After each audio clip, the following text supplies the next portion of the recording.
Okay, welcome guys. So today we're gonna talk about a rigorous definition of a limit.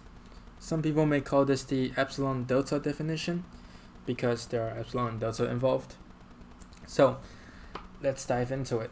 So for a limit that exists, the limit of f of x as x approaches a equals to L means that for all, let me write it down, for all epsilon greater than 0, there exists a delta greater than 0 such that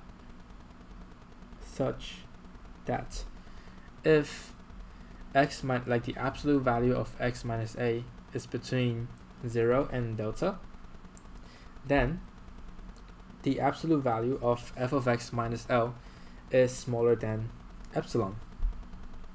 Now you may think that, oh, what does this all mean? Like, what are these symbols? We've never seen that before. It's basically the same concepts as the previous definition of how a limit exists, but we think of it as boxes. So let's say we want to close in on a value, let's say L. So we put a box around it, kind of like a cage. Put a cage around it, and we call the range of the cage epsilon. So here is epsilon, here is also epsilon. So then the two lines will be L plus epsilon and L minus epsilon. Okay, let's say we have these two lines. Right, if we close in, like for every epsilon that we choose, we can choose like a really small one, let's say 0.0001. we close in on it, on the value, right? We approach a value of L. We approach this value. So let's say I make it even smaller, like 10 to the power of negative 100, right? And whatever epsilon we choose, there is also a corresponding range for our x, right? And that we call it delta. So here's delta and here's also delta. So the two lines will be x minus delta, a minus delta and a plus delta, right? So for every epsilon that we choose, let's say we choose here instead, we can find a corresponding delta. Oh, how can I, okay, hold on.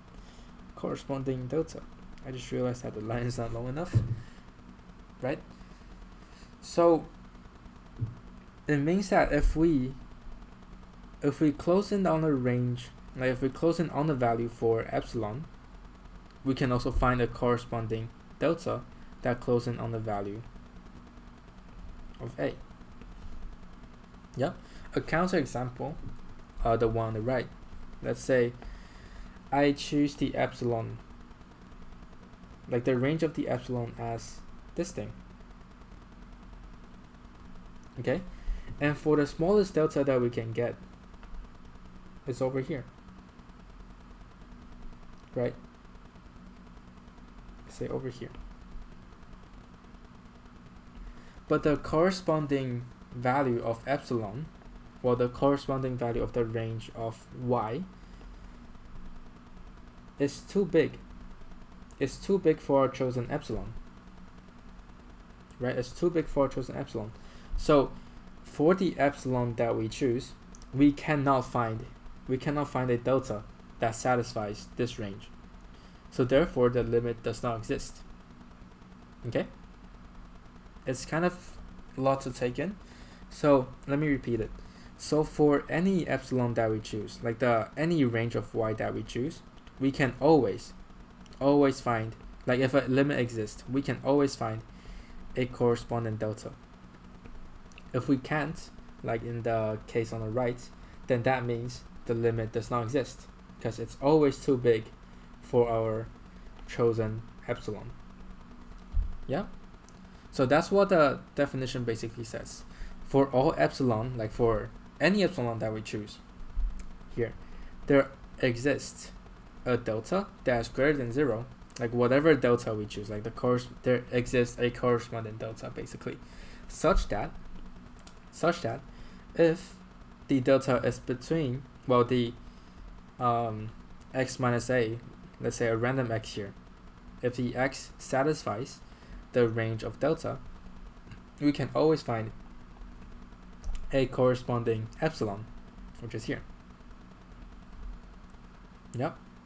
So this way the limit exists. So all we have to remember is we have to remember it like boxes, like cages. For every epsilon, for every y value, or y range that we choose, there exists a corresponding x value to the range of y. That's basically it. So yeah, I'll see you in the next video where we cover how we can do questions, like how we can prove if a limit exists using the epsilon delta definition. I'll see you then. Bye bye.